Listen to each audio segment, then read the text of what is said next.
Welcome to the Clear Ground Show. I'm your host, Dr. G, with a PhD.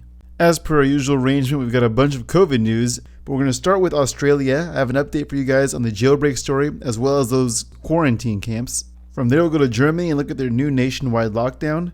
After that, we'll go to New York and talk about their new mandates, as well as Oregon and their new mandates. One's got to do with vaccines, one's got to do with masks.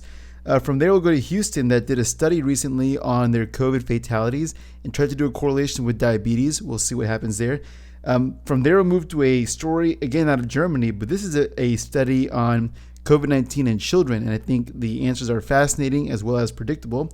Then we'll briefly check in with the UK and we'll discuss their new 5 to 10 year long COVID response, which is what they're saying now. We'll end the COVID news with Biden talking about Fauci, and that's a kind of fun clip. So without further ado, let's dive on in.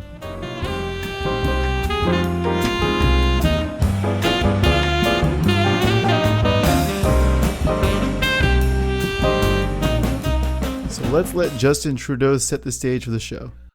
You're going to be able to get your vaccine as soon as you turn 5.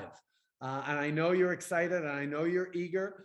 In some places across the country, you can even start making your appointment now for shortly after your birthday. So if you've been following the show for a while, you know my feelings on Trudeau. I am not a fan. But this kind of tenor, the way he explains that even if you're turning 5, you can get this vaccine, that is the exact sort of way that all of these mandates and lockdowns have come in the forms of smiles and promises.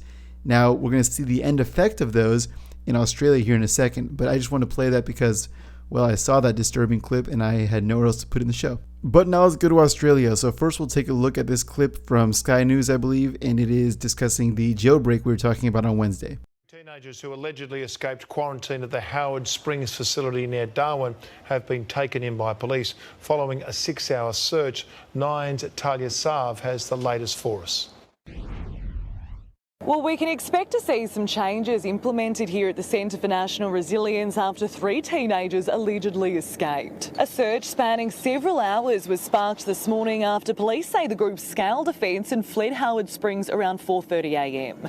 Authorities located the teenagers about half a dozen kilometres away. It's understood they travelled by foot and didn't mingle with anyone else.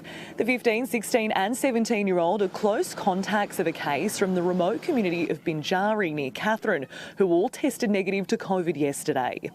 The Territory's Police Commissioner believes isolation and loneliness may have contributed to the trio taking off, empathising they're not used to living in their own units. CCTV will also now be increased across the site as well as bolstered internal security. The trio are expected to face a fine of $5,000 each. So these 3 kids, 15, 16, and 17, managed to get 6 kilometers away from the site before they caught them. Think of all the resources that were put into this just to catch 3 kids leaving a COVID camp, right? Now, what's amazing too is when they returned, they all tested negative for COVID, all of them. So they still have to remain in isolation even though they tested negative. And of course, they're saying, well, loneliness and isolation might have, led to this sort of behavior. That, and it's crazy as heck to keep these people locked in COVID camps when they're testing negative. So, of course, the cherry on top for these poor kids and their families are each of them are going to get a $5,000 fine. This is totally unbelievable.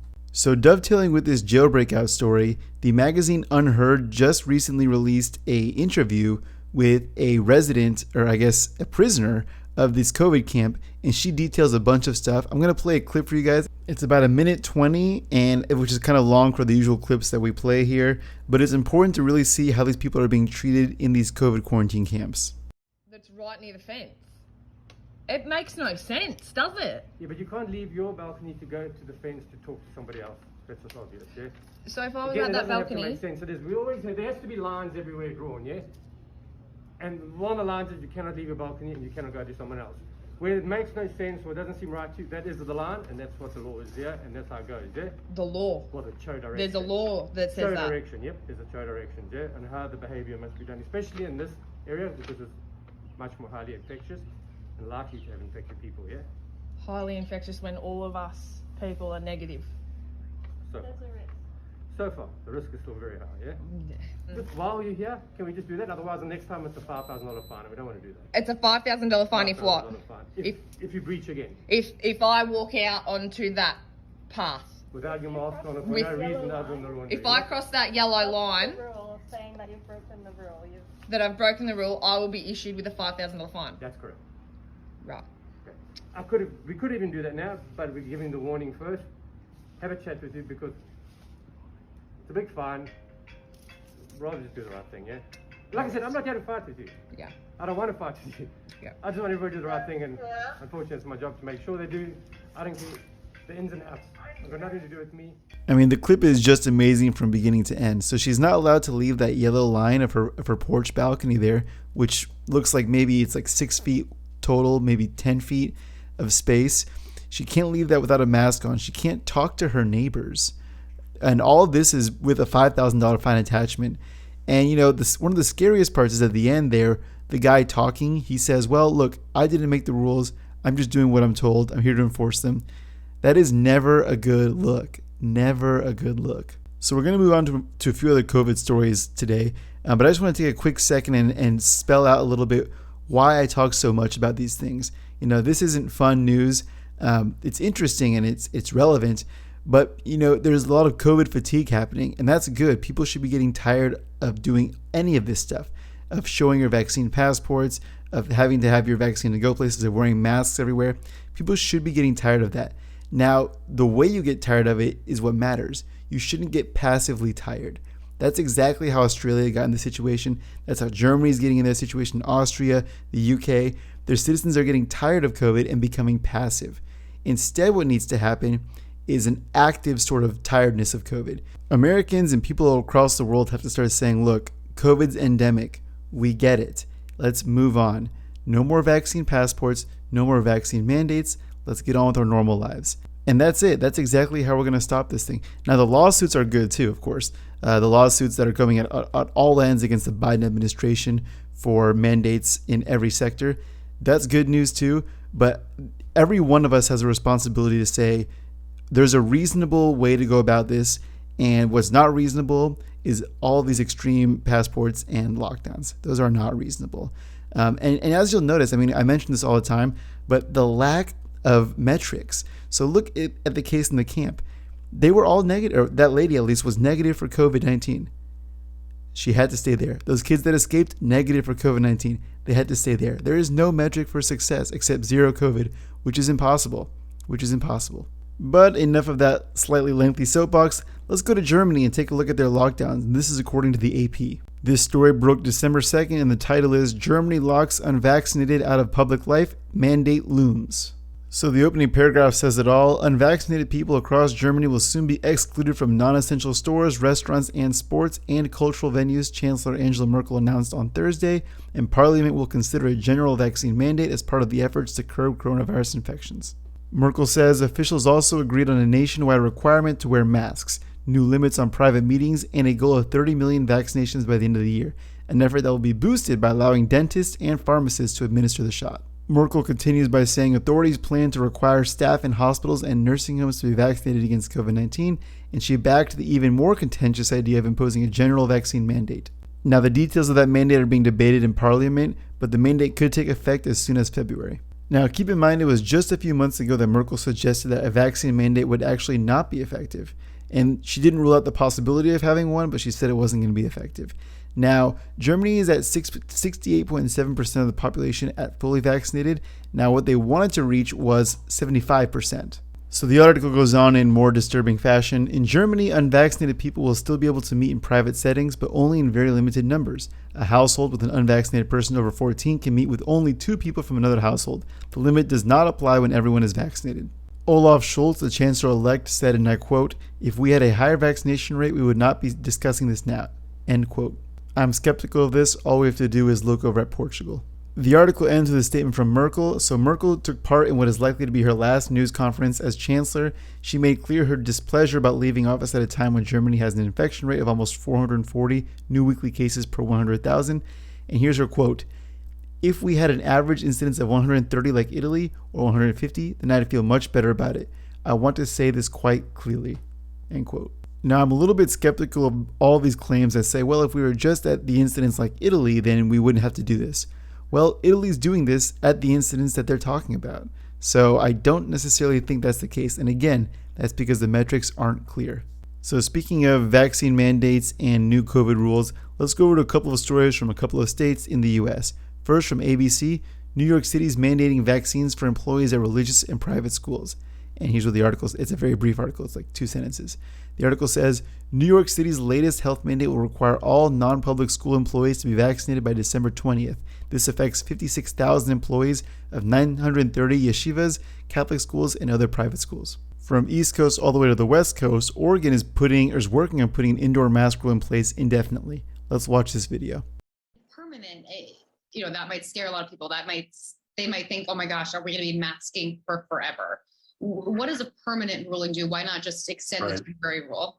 Permanent means indefinitely. It doesn't necessarily mean permanent. We could repeal it as well. But we are only allowed to have a temporary rule for 180 days. And if anything that goes beyond 180 days, we cannot extend it temporarily. It's either, adopt it formally or permanent is a scary word. No. It doesn't mean going on forever. We're just doing it indefinitely because the longest we can make a temporary rule is 180 days. So let's just make it permanent, but we don't mean permanent. Yeah, right. It's at this point, if you're an Oregonian, you say, no, thanks. No permanent mask mandates. So although it's taken the media quite a bit of time to catch up, we're finally starting to see more and more stories of comorbidities in COVID. So this article comes out of the Houston Chronicle, and the title is More Than Half of Houstonians Who Died from COVID Had Diabetes. So the article opens up with the virus killed more than 3,600 city residents as of November, nearly 52% of whom had diabetes according to the health department data. 1/4 were obese. So we were reporting on this all the way back in early August with some papers that were talking about comorbidities with COVID. And on that list, diabetes was the 4th highest. So the fourth comorbidity that was the most associated with death with COVID. On top of diabetes was obesity, then disorders of lipid metabolism, then essential hypertension. But back to the article. So the article continues by saying diabetics account for 13.5% of the Houston area population, whereas the national average is 10%. And finally, the director of the Houston Health Department said that, quote, people with underlying health conditions, including diabetes, are more vulnerable to severe outcomes if they get COVID-19, end quote. So louder for the people in the back. That is such a good point, and we've been making that point for months now, and that point needs to be made as loudly and broadly as possible. People that are young and healthy are not at severe risk from COVID. That's just not the case. I'm not saying they won't get COVID, and I'm not saying maybe a few young, healthy people will get seriously ill from COVID. I'm saying the vast majority of people that are getting really, really sick from COVID are people that are in the obese category and people that are up there in age. Now, I mentioned all this to help people with their risk calculation. If you're obese, your risk calculation is different than if you're an athlete in your 20s. It just is.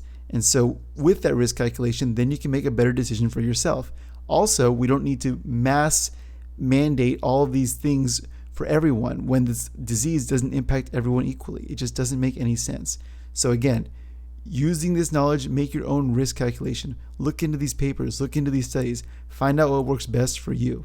Now, speaking of studies, let's get into a study just released from Germany on November 30th. So again, if you've been listening to this show for a while, this is a very predictable outcome.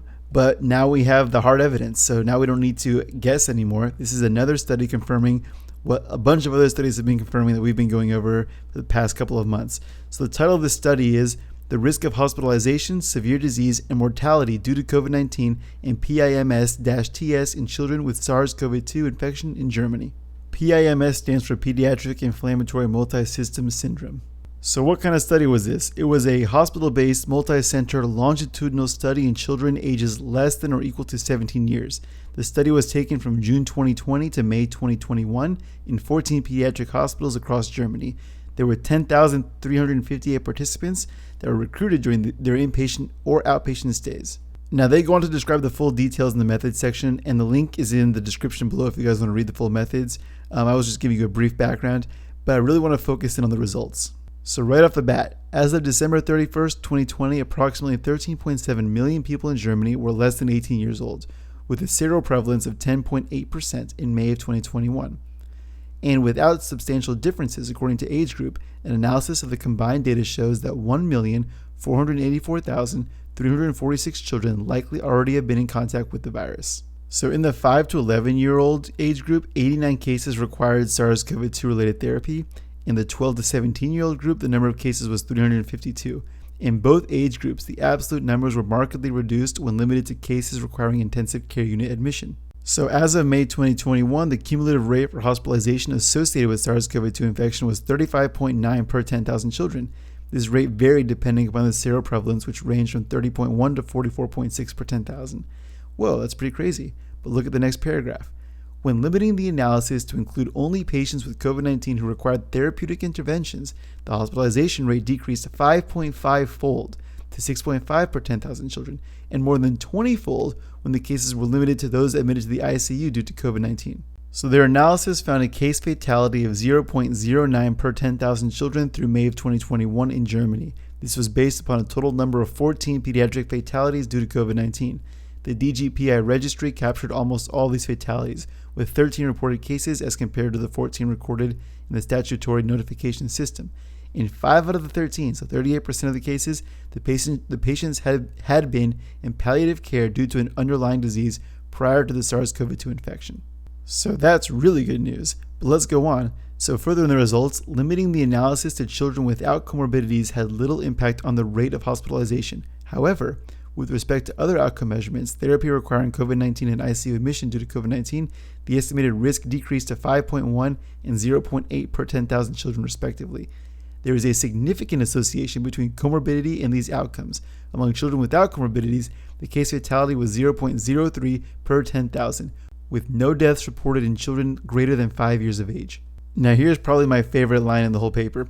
Primarily healthy children ages 5 to 11 have the lowest risk, with a 0.2 out of 10,000 rate of ICU admission. Due to an absence of cases, their case fatality rate cannot be calculated.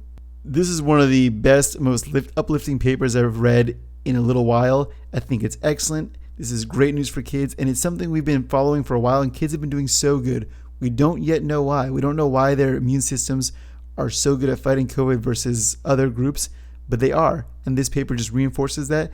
And I think everyone should be sharing this paper left and right. It's just another piece of evidence that we can be reasonable with COVID measures. We don't need to mask our kids up all day in school. We don't need to force vaccinations onto their 10 class.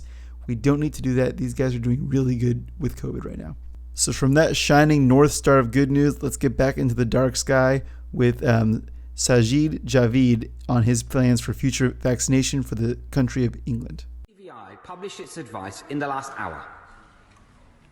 First, it advised that the minimum dose interval for booster jabs should be halved from 6 months to 3 months. Second, that the booster program should be expanded to include all remaining adults aged 18 and above. Third, that these boosters should be offered by age group in a descending order to protect those who are most vulnerable to the virus. So priority will be given to older adults and people over 16 who are at risk. Fourth, that severely immunosuppressed people aged 16 or above who've received 3 primary doses should now also be offered a booster dose.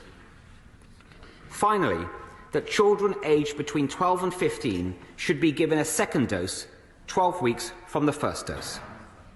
I have accepted this advice in full.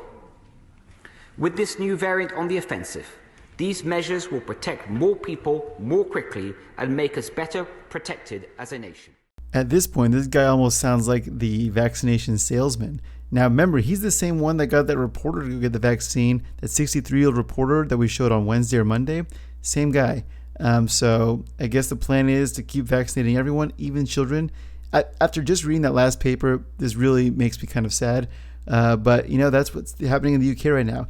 And even furthermore in the UK, this is according to the Times, the NHS says it'll be plagued by COVID for at least 5 years. So COVID is going to be a threat to the NHS for at least the next 5 years, and testing and vaccines may be needed for a decade or longer, the government's scientific advisors have said. Is it actually going to end up being that way? Well, that's up to the UK's public to decide.